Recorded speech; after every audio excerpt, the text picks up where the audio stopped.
అందరూ బాగున్నారా? ప్రభువైన యేసుక్రీస్తు వర్ణమున అందరికీ వందనాలండి. అందరూ బాగున్నారా? పరిశుద్ధ గ్రంథముల నుండి నేను మీకు ఒక మాట తెలియజేస్తున్నానండి. ఆ మాట ఏమనగా, ఆ మాట కంటే ముందు ఒక పల్లవి పాడుకుందామండి. ఇంటి మీదనున్న ఒంటరి పిచ్చుకను నేను, కన్నీటితో కృంగిపోతున్నాను. నా యేసయ్యా నా బలమా, నా యేసయ్యా నా బలమా, నాది నా ప్రార్థన ఆలకించుమా, నాది నా ప్రార్థన ఆలకించుమా. ఇంటి మీదనున్న ఒంటరి పిచ్చుకను నేను, కన్నీటితో కృంగిపోతున్నాను. ఆమేన్. మనం మళ్ళీ వాక్యంలోకి వెళ్ళిపోదామండి. చూడండి, దశనులకు రాసిన మొదటి పత్రిక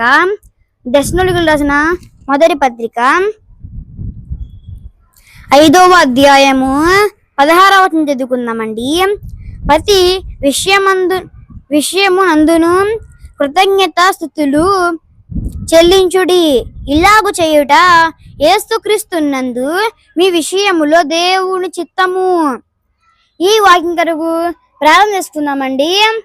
పరిశుద్ధ మా తండ్రి, ప్రేమ నమ్మకం కలిగిన మా దేవా, మీ ఘనమైన శ్రేష్టమైన నామన ప్రభువా, మీకే వందనములు, కృతజ్ఞత తెలుస్తున్నాం ప్రభువా. మరి వాక్యాన్ని మీరు చింతించండి, చెబుతున్నాం ప్రభు. ఈ వాక్యం ప్రతి ఒక్కరు సహాయం చేయండి. ప్రతి ఒక్క వాక్యం ఉంది ఫలిత మాటకు సహాయం చేయమని మా ప్రభు మా రక్షకుడైన క్రీస్తు దివ్యమైన శ్రేష్టమైన నామములోనే ప్రార్థన చేస్తున్నాం తండ్రి. ఆమేన్. ఆమేన్. చూడండి, ఇక్కడ ఒక మాట ఉందండి, అమ్మ తెలియజేశాను. ఆ మాట ఏంటంటే, దేవుని చిత్తము ఒకటమైందండి. ఇలాగూ దేవుని చిత్తం ఒకటమైంది, ఇలాగూ దేవుని చిత్తము. మనం ఈ మాటలకు వెళ్ళిపోతాము. ఇక్కడ ఏంటండి, మనం చేసే ప్రతి పనులు ఏముండాలంటే దేవుడు చిత్తము కలిగి ఉండాలంట. అంటే దేవుని ఇష్టము. దేవుడు మనకు ఎలా చేయమంటే మనం ఏం చేయాలంటే ప్రార్థన చేస్తే మన దేవుడు ఫలం ఇస్తాడు.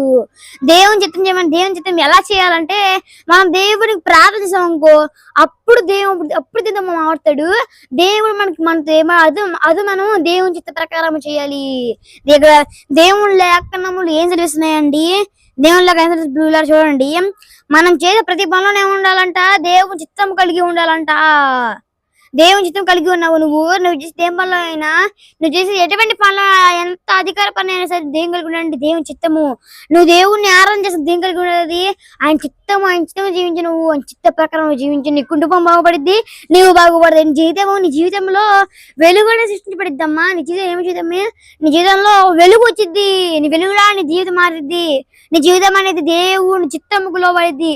నీ జీవితం అనేది వాక్యముకు లోబడిద్ది. ఆ వాక్యం చెప్తుందండి, దేవుని లేఖనం బిడ్డలారా, మనం చేసే ప్రతి మనలో ఏముండాలంట దేవుడు మన ప్రభు అయిన యేసుక్రీస్తు మనతో చెప్తున్నారు. ఏమని చెప్తున్నారమ్మా ఆయన? ఏం చెప్తున్నారండి ఆయన? అప్పుడైన పౌలు మనతో చెప్తున్నాడు ఏం చేయాలంట, మనము మనం చేసే ప్రతి పని మనం ఏం చేయాలంట, దేవుడితో మనం ఆడాలంట. మనం చేసే ప్రతి పని దేంట్లో ఉండాలంటే, మనం చేసే ప్రతి పని దేవుడు చిత్తము కలిగి ఉండాలి. అది ఇది ఎవరు చెప్తున్నారంటే అప్పుడు పౌలు మనం చెప్తున్నాడు. ఏం చెప్తున్నాడు అండి, మనం ఏం కలిగి ఉండాలంట, ఆయన చిత్తము కలిగి ఉండాలంట. ఇది ఇక్కడ మాట. దేవుడి మాటలు దీవించును గాక. ఆమేన్. అందరి కొరకు ప్రార్థన చేసుకుందామండి. పరిశుద్ధ మా తండ్రి, ప్రేమ నమ్మకం కలిగిన మా దేవా, మీ ఘనమైన శ్రేష్టమైన నామన ప్రభువా, మీకే వందనములు, కృతజ్ఞత తెలుస్తున్నాం ప్రభువా. మరి మీ బాగా తెలుస్తుంది ప్రభువా. మీ చేసే ప్రతి పనిలో ప్రభావ మేము మీ చిత్తాన్ని కలిగి ఉన్న ప్రభావ సహాయం చేయండి. ప్రతి ఒక్క మిమ్మల్ని ఆరాధన సహాయం దీవించిన ప్రభావ. ప్రతి పనుల ప్రభావ మీరు మాకు తోడుకున్న దాన్ని బట్టి మీకే వందనములు, కృతజ్ఞత తెలుస్తున్నాం ప్రభువా. ప్రతి ఒక్క మిమ్మల్ని మీ చిత్త ప్రకారం ప్రభావ ఏ పని చేయటకు సహాయం తెచ్చమని, ఆ జ్ఞానం మాకు దయచేయండి, సహాయం చేయండి ప్రభావ. మరి ప్రభావ ప్రవచన ప్రభావ మీ సహాయం దీవించండి ప్రభావ. ప్రతి ఒక్క మిమ్మల్ని ప్రేమగా ఆరాధన చేయడానికి సహాయం దీవించండి. చిత్త ప్రకారం మిమ్మల్ని ఆరాధన చేయడానికి సహాయం తెచ్చింది. మరి ప్రవచన మీ సిద్ధపరిచి సహాయం చేయండి ప్రభావ. ప్రతి ఒక్క ప్రభావ మీరే మిమ్మల్ని ఆరాధన చేయడానికి సిద్ధపరచమని సహాయం తెచ్చమని, ప్రతి ఒక్కరు మీరే జ్ఞానం తెచ్చింది దీవించండి ప్రభావ. మరి దేవాదుల భాగ్యం మాకు ఇచ్చే ప్రభావ సహాయం చేయండి. ప్రతి ఒక్క మిమ్మల్ని ప్రేమగా ఆరాధన సహాయం తెచ్చమని దీవించమని మా ప్రభు మా రక్షకుడైన క్రీస్తు దివ్యమైన శ్రేష్టమైన నామములోనే ప్రార్థన మీ కృపకు అప్పచెప్పుకుంటున్నాము తండ్రి. ఆమేన్. అందరికీ వందనాలండి.